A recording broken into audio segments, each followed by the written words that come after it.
زکریا ابن اسحاق نے خبر دی، انہیں یحییٰ بن عبداللہ بن صیفی نے، انہیں ابن عباس رضی اللہ عنہ کے غلام ابو معبد نے، اور ان سے حضرت عبداللہ بن عباس رضی اللہ عنہ نے بیان کیا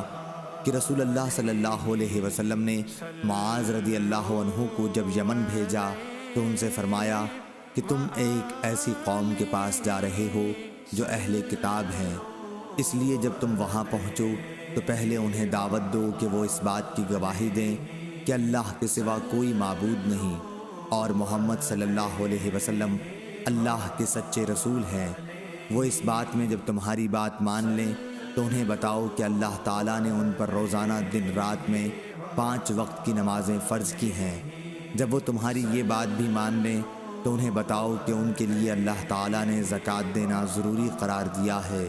یہ ان کے مالداروں سے لی جائے گی اور ان کے غریبوں پر خرچ کی جائے گی۔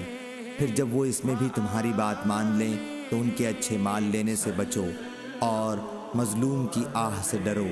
کہ اس کے اور اللہ تعالیٰ کے درمیان کوئی رکاوٹ نہیں ہوتی۔ صحیح بخاری حدیث نمبر 1496۔